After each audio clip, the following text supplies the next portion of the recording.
بسم الله الرحمن الرحيم. النهارده معانا طبق سجق بلدي بالصورة اللي انتم شايفينها ديت.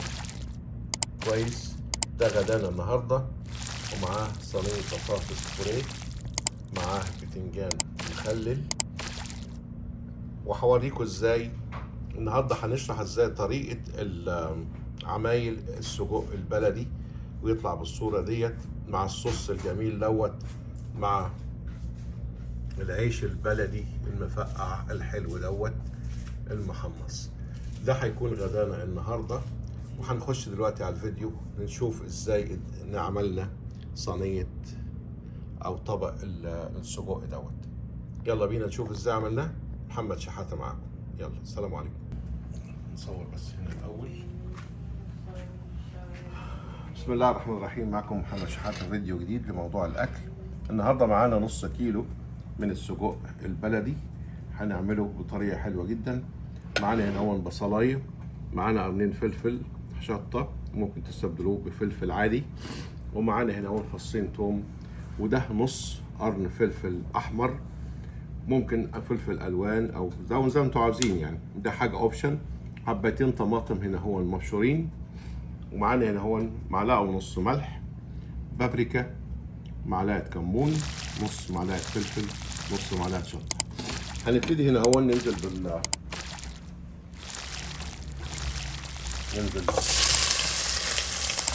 بالبصل.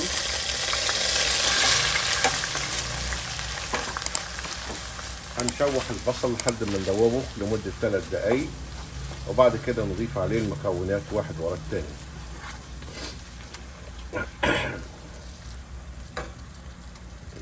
نستنى شويه.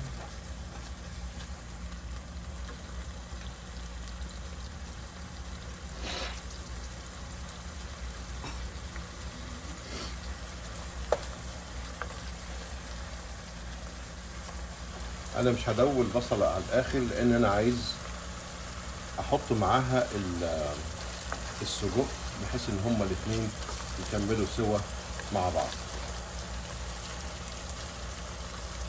ده تقريبا هي دابت كده شويه. ابتدي انزل بالايه،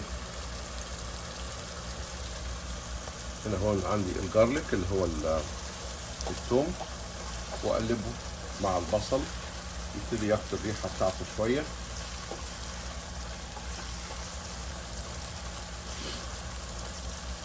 الموضوع سهل وبسيط وما بياخدش وقت كتير جدا، بس في الاخر بيبقى طعم لذيذ ووجبه حلوه بنقدر ناكلها بالعيش مع رز، بس هو بيفضل ان احنا ناكلها في العيش، لكن ممكن تاكلوها مع اي حاجه تانية. يعني انا مثلا عامل حاجات تانية جنبيها، بتنجان مخلل، بطاطس، يعني شويه حاجات تانية كده اضافيه. هبتدي انزل بالفلفل الاخضر والفلفل الالوان واقلبهم مع بعض.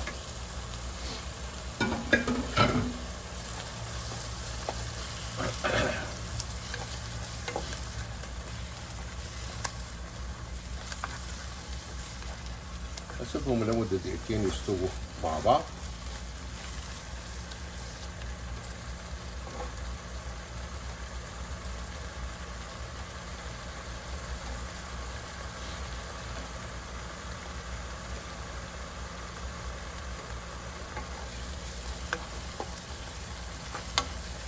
طبعا انا لما نزلت البصل نزلته على معلقتين زيت،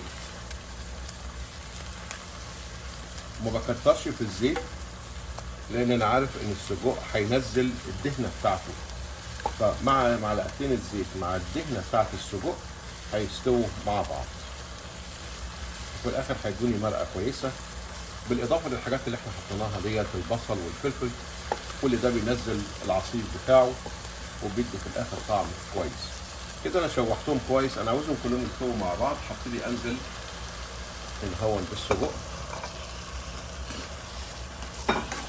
وابتدي اقلب.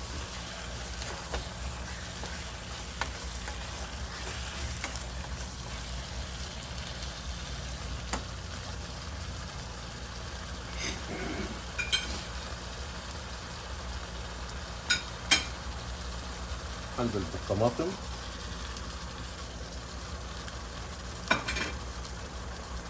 انزل بالتوابل اللي انا قلت عليها، الملح والفلفل والكمون والبابريكا والفلفل الاسود والفلفل الشطه.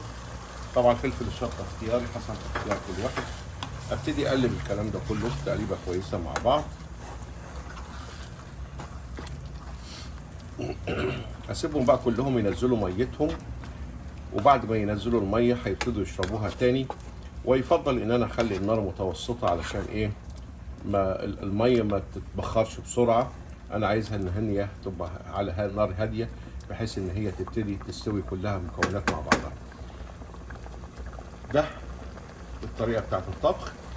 هوريكم لما الطبق يخلص هيكون شكله ايه. شكرا.